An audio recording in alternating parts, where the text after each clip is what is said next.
और पिछले वाला वो है ना, वो भी ऑन कर देगा। तो क्या पढ़ने वाले अपन, टोटल प्रोबेबिलिटी और बेस थ्योरम। तो सबसे पहले कॉन्सेप्ट देखो इसका, एक्सरसाइज 13.3 दोनों में इंपॉर्टेंट है ना। तो हम सबसे पहले कौन सा कॉन्सेप्ट पढ़ेंगे, टोटल प्रोबेबिलिटी। तो ये क्या होती है, कोई बच्चा पढ़ गया है क्या पहले से ही है? नहीं पढ़ गया, बहुत बढ़िया बात है, मेरे को यही उम्मीद थी तुम लोगों से। तो टोटल प्रोबेबिलिटी क्या होती है, टोटल प्रोबेबिलिटी तो सर कभी मल्टीप्लिकेशन थ्योरम, और ये कौन सी भी, टोटल प्रोबेबिलिटी। ये है ना, ये जो है ये सीपी कंडीशनल प्रोबेबिलिटी के कॉन्सेप्ट से ये बनता है। टोटल किससे बन रही थी, वो भी कंडीशनल से बन रही थी, सॉरी मल्टीप्लिकेशन। और तो ये टोटल प्रोबेबिलिटी वाली थ्योरम भी किससे बनेगी, इससे। और टोटल प्रोबेबिलिटी थ्योरम बोलते हैं इसे, टोटल प्रोबेबिलिटी। और अभी थोड़ी देर पहले हमने पढ़ी थी, वो पढ़ी थी मल्टीप्लिकेशन थ्योरम, है ना। तो ये देखो ये क्या कहती है थ्योरम, बताऊं क्या। अब सबसे पहली बात तो ये कि इसके क्वेश्चन कैसे पहचान में आएंगे, किस तरीके के क्वेश्चन आते हैं, है ना। तो चलो चर्चा करते हैं इसकी। ध्यान देना, एक हमको है ना, हमको एक सैंपल स्पेस मिलेगा। क्या मिलेगा, सैंपल स्पेस। मैं ज्यादा समझाता नहीं, लेकिन आज इसमें समझा देता हूं। तो ये क्या है, ये कोई सैंपल स्पेस है एस। क्या है, सैंपल स्पेस एस है ना, ठीक है। अब मैंने क्या किया भाई, इसके अंदर मैंने क्या किया, इसमें ये जो इवेंट है ये इवन है। कैसी इवेंट है ये, इवन। ध्यान देना इस बात पे, मेरी बात पे। तो जो इवेंट होती है वो सैंपल स्पेस का हिस्सा होती है, पता है ना। ये दूसरी इवेंट है, उसी सैंपल स्पेस का हिस्सा है, part of this sample space. ये E3 है, बेसिक कॉन्सेप्ट है, बहुत ज्यादा काम में ये आएगा। हो सकता है 30-40 मिनट तक बेसिक ही चले, तो तुम देख लो इतना लॉजिक है। तो ये क्या भाई, E3, ये तीसरी। ऐसे करते करते dash dash dash dash dash, बीच में और भी इवेंट आएंगी। और सपोज दैट भी इसके अंदर कितनी, ये कौन सी इवेंट है लास्ट वाली, एन, EN, ये हो गई E N, nth इवेंट। तो जितने भी इवेंट है वो किसका हिस्सा है, सैंपल स्पेस का। अरे बात क्लियर है क्या, ठीक है। अच्छा तो अब इधर ध्यान दो, इधर। लेकिन ये जो इवेंट होनी चाहिए किस तरीके से डिफाइंड होनी चाहिए, ये जो इवेंट होनी चाहिए ये किस तरीके से डिफाइंड होनी चाहिए। तो ये वाला लॉजिक तुम ध्यान रखना भी इस पे। अब देखो भी, कोई भी इंडिविजुअली पेयर वाइज, कैसे वाइज हुई, पेयर वाइज, कैसे wise, pair wise any two event का इंटरसेक्शन 5 होना चाहिए। पेयर वाइज क्या होना चाहिए, इंटरसेक्शन 5। ये जो सेट बने ये एम्प्टी सेट बने, यानी पहली इवेंट और दूसरी इवेंट में कुछ कॉमन नहीं है। कॉमन कहां है, इवन इधर ये अलग बॉक्स है, ये अलग बॉक्स है, दोनों में कोई चीज मैच नहीं हुई। अरे इसका कोई हिस्सा उसमें नहीं आ रहा। बात क्लियर है क्या भाई, मैंने ऐसे थोड़ा बनाई है। अरे सर ये E1 इवेंट और ये E2, इसमें तो ये कॉमन है, मैंने ऐसे बनाई क्या, नहीं। यानी कि E1 और E2 में कोई भी चीज कॉमन आपस में नहीं है। तो सर E2 और E3 में भी नहीं है, किसी में नहीं है। यानी कि EI इंटरसेक्शन EJ, जबकि I not equal to J। ऐसे नहीं E1 इंटरसेक्शन E1, ये नहीं, वो तो खुद ही हो जाएगी। I अलग है, J अलग है, तो वो क्या होना चाहिए भाई, 5। ये बात क्लियर है क्या, कोई भी दो पेयर वाइज इवेंट का इंटरसेक्शन 5 है। आपस में इवेंट मैच, इवेंट के अंदर कोई भी रिजल्ट मैच नहीं हो रहा। बात क्लियर है क्या, अरे ये सुनो। तो ये तो हो गया भाई, ये तो हो गया पहला लॉजिक, पहली पहचान। वो सर दूसरी, कौन सी पहचान, दूसरी पहचान। तो दूसरी पहचान देखो, दूसरी पहचान उन सभी का यूनियन, किसी सिंगल का नहीं, सभी का, उन सभी का यूनियन। क्या बोल दिया मैंने, उन सभी का union, E1 union E2 union E3 union dash dash dash dash dash union EN। इन सभी का यूनियन सैंपल स्पेस बनना चाहिए। क्या बनना चाहिए, सैंपल स्पेस। भी मैं n इवेंट लेके चला हूं। मान लो किसी क्वेश्चन में सर 2 इवेंट बनी, अरे सर एक बॉक्स है, समझ रहे हो, और उसमें या फिर मान लो 2 बॉक्स है। तो पहले बॉक्स को मैं E1 मान रहा हूं, दूसरे बॉक्स को मैं E2। तो वो केस कहां तक जाएगा, E1 और E2 तक। तो फिर उन दोनों का यूनियन सैंपल स्पेस होना चाहिए। लेकिन मैं कितनी इवेंट लेके चला हूं, n। तो जितनी भी एक इवेंट भी नहीं बचनी चाहिए, 1 2 3 जितने भी पॉसिबल इवेंट है उस सैंपल स्पेस की, उन सभी इवेंट का यूनियन सैंपल स्पेस बनना चाहिए और इन पेयर वाइज कोई भी दो इवेंट का इंटरसेक्शन 5 होना चाहिए। ये इसकी दूसरी पहचान है। ये सुन लो, दो पहचान मिल गई क्या? अभी तो क्या है कि हालांकि मैं तुमको और अच्छा बता दूंगा। अभी सुनो, एक बात तो क्लियर है, एक बात तो अगर सभी इवेंट का यूनियन सैंपल स्पेस बनाता है, अगर सभी इवेंट का यूनियन सैंपल स्पेस बनाता है तो एक बात तो क्या भाई, एक बात तो क्लियर है, यानी कि ये जितनी भी इवेंट है ये एलिमेंट्री, ये सभी एलिमेंट्री इवेंट्स है इसकी, यानी इन सभी की प्रोबेबिलिटी का सम, इन सभी की प्रोबेबिलिटी, ये सबसे बड़ी पहचान तो ये तीसरी ये पहचान है। मैंने क्या बोल दिया, P of E1 plus P of E2 plus P of E3 plus dash dash dash dash dash P of En क्या आएगा भाई? 1 आएगा डेफिनेटली। क्वेश्चन में इवेंट ढूंढो, पहचान क्या क्वेश्चन में क्या ढूंढो? इवेंट। ये देखो कितनी इवेंट है, अरे सर 3 इवेंट है, 5 इवेंट है, 7 इवेंट है। अरे तुम्हारे कोर्स में 3 से ज्यादा इवेंट आएंगे ही नहीं, 4 आ जाएंगे ज्यादा, तो 1 2 आएंगे, कम से कम 2 3 4 ही आएंगी। मान लो 3 इवेंट है, क्या है? 3 इवेंट। तो फिर उन तीनों इवेंट की प्रोबेबिलिटी को ऐड करके देखना, 1 बनेगा। क्या बनेगा? 1 बनेगा। पक्की बात है, समझ गए क्या? क्योंकि ये 2 रूल फॉलो हो रहे हैं इसके अंदर, क्योंकि ये 2 रूल इसके अंदर क्या हो रहे हैं? फॉलो हो रहे हैं। समझ गए क्या? तो रूल फर्स्ट और रूल सेकंड समझ गए ना? उस इसके आगे टोटल प्रोबेबिलिटी थ्योरम है। ये तो इनपुट है। क्या इनपुट? रिजल्ट किसे बोलते हैं? जो हमें आउटपुट मिलेगा। मतलब इनपुट मतलब ये तो क्वेश्चन में होने चाहिए। अरे इनपुट मतलब ये तो क्वेश्चन में मिलेंगे, पहले से मिलेंगे। अगर क्वेश्चन में ऐसा मिले, अगर क्वेश्चन में ऐसा मिले तो फिर क्या रिजल्ट होगा, कैसे सोल्व करेंगे? समझ रहे हो क्या? तो हमें टोटल प्रोबेबिलिटी रिजल्ट देगी, तो हमें टोटल प्रोबेबिलिटी आउटपुट देगी कि अगर आपको क्वेश्चन में ऐसा मिल रहा है, अगर आपको क्वेश्चन में ऐसी चीज मिल रही है, टोटल प्रोबेबिलिटी क्या बोलेगी भाई? अगर आपको क्वेश्चन में क्या बोलते हैं इसने, टोटल प्रोबेबिलिटी ने, अगर आपको क्वेश्चन में ये रिजल्ट मिल जाए, सॉरी अगर आपको क्वेश्चन में ये इनपुट मिल जाए, ये इनपुट, तो ये बोल रही है कि अब जो मैं पढ़ाऊंगा, अब जो रवि सर पढ़ाएंगे वो लगाना। समझ गए क्या? तो देखो मैं पढ़ा रहा हूं, समझाऊंगा आगे, ठीक है। एक ऐसी इवेंट और ढूंढो, एक ऐसी इवेंट और ढूंढो जो सबके साथ हैपन हो रही हो, जो सबके साथ घटित हो रही हो।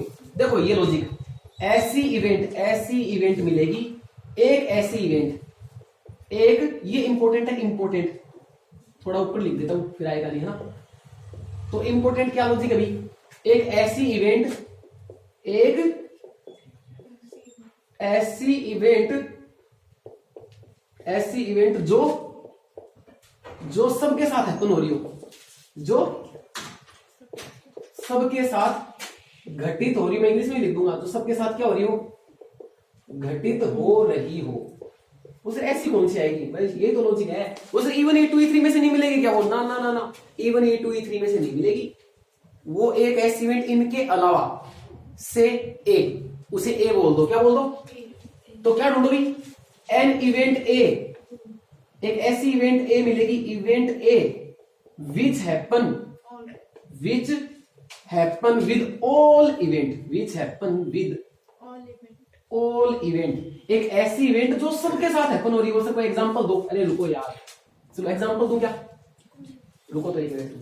तो क्या ढूंढो? ऐसी इवेंट ढूंढो जो सबके साथ हो रही हो, E1 के साथ भी, E2 के साथ भी, E3 के साथ भी। ऐसी इवेंट जो सबके साथ हैपन हो रही है, सबको छेड़ के जा रही है।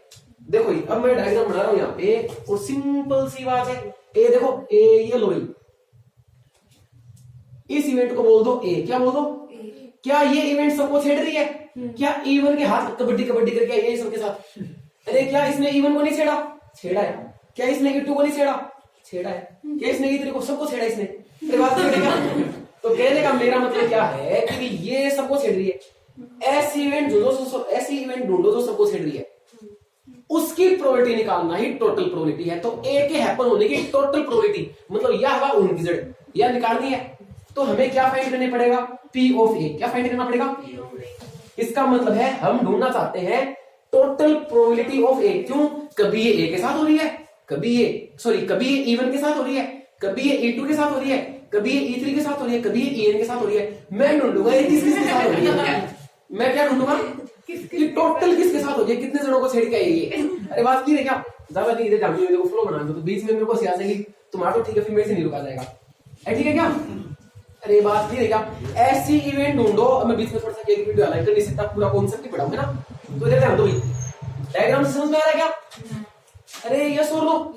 ऐसी इवेंट ढूंढो, उसे क्या नाम दो? ए ही नाम दो, हमेशा ए, बाकी तो E1 E2 E3 है, तो E1 E2 E3 EN सबके साथ कौन सी इवेंट मिलेगी क्वेश्चन में? ऐसी इवेंट जो सबको परेशान कर रही है, जो सबके साथ हैपन हो रही है, an event which happen with all event, है ना? तो इस इवेंट को हमने क्या बोला? से ए, हमने उसे ए नाम दे दिया कि वो ए है। अरे बात क्लियर है क्या? तो हमें अब क्या फाइंड करना है? ए के हैपन होने की टोटल प्रोबेबिलिटी। ए के हैपन होने की टोटल क्यों? क्योंकि टुकड़ों में हो रही है, कभी ई के साथ, कभी E1 के साथ, कभी E2 के साथ, और मुझे क्या फाइंड करना है? टोटल। तो probability of happening, probability of happening of event A, और उसकी total probability, total probability of happening A with all event. समझ गए ना? उसे कैसे निकालेंगे? इधर ध्यान दो तो एक मिनट। एक बात बताओ, कभी ये ए के साथ हो रही है, मतलब ए के साथ इंटरसेक्शन है इसका ई के साथ, अरे हो रही है ना? देखो उसे कैसे करके दिखाओगे, देखो अरे ए में और E1 में ये क्या है? कॉमन नहीं है। अच्छा ए में और E2 में कॉमन नहीं है। अच्छा ए में E3 में कॉमन नहीं है। अच्छा भाई ए में EN में कॉमन नहीं है क्या? सबके साथ कॉमन है इसका कुछ ना कुछ। तो देखो भाई सबके साथ इंटरसेक्शन है इसका, तो ए का E2 के साथ भी, अरे ये नो, और ए का EN के साथ भी इंटरसेक्शन है। अरे ये नो, मैं सबको इकट्ठी करके आंसर लाऊंगा, टोटल प्रोबेबिलिटी फाइंड करूंगा इसकी। ये बात पल्ले पड़ी कि नहीं पड़ी? अरे आ गया क्या समझ में? अब कंडीशनल प्रोबेबिलिटी क्या भाई? कंडीशनल प्रोबेबिलिटी अब कहां से निकालूं? यहां से कंडीशनल प्रोबेबिलिटी का फॉर्मूला मेरे को है ना, मेरे को एक बात बताओ, A P of A upon में बी का फॉर्मूला किसका भाई? पी ऑफ ए अपॉन में बी का फॉर्मूला क्या होता है? P of A intersection B upon में पी ऑफ बी होता है क्या? समझ रहे हो मेरी बात को? मैं चेक कर लेता हूं, एक मिनट, दिख रहा है क्या? तो देखो मैं क्या बोल रहा हूँ, ये होता है ना कंडीशनल प्रोबेबिलिटी। किसकी डेफिनेशन से? यहां से ए इंटरसेक्शन बी की वैल्यू क्या आएगी? ए इंटरसेक्शन बी की, ये मल्टीप्लाई हो जाएगा क्या? तो मेरे को इंटरसेक्शन का फॉर्मूला बना के दिखाओ, इंटरसेक्शन का पी ऑफ ए अपॉन में E1 इंटू E1। नहीं आया समझ में? नहीं आया समझ में? E1 की प्रोबेबिलिटी E1 हो चुकी, E1 के साथ ए की, क्योंकि वो E1 के साथ भी हो रही है। इसका फॉर्मूला बनाओ, इसका P ऑफ ए अपॉन में E2 into P of E2। अरे बात समझ में आ रही क्या? डैश डैश डैश चलते जाओ चलते जाओ, P ऑफ ए अपॉन में EN into P of EN। ये बात आएगी नहीं आई समझ में? तो सर ये क्या है? यही टोटल प्रोबेबिलिटी का फॉर्मूला है। यही क्या भाई? यही टोटल प्रोबेबिलिटी का फॉर्मूला है। यस और नो? अच्छा मान लो फॉर एग्जांपल, मान लो तुम्हारे पास में केवल किसी सैंपल स्पेस में 3 इवेंट है। कितनी भाई? 3 है। सीधा ध्यान देना ना, मान लो ये कोई बॉक्स है और इसमें 3 इवेंट है। E1 मान लो 2 ही है, एक बार क्या है? 2 ज्यादा बड़ा हो जाएगा, फिर E1 और E2, और एक ऐसी इवेंट जो इन दोनों के साथ हो रही है, मान लो A है। ऐसी इवेंट जो इन दोनों के साथ हो रही है वो क्या है? A। तो सर अब टोटल प्रोबेबिलिटी क्या हो जाएगी A की? P of E1 A upon में E1, यस और नो? या फिर P ऑफ ए अपॉन में E1 into P of E1, फिर ए E2 के साथ भी हो रही है, तो ए अपॉन में E2 into P of E2। अरे बात नहीं है क्या? फॉर्मूला रुक गया?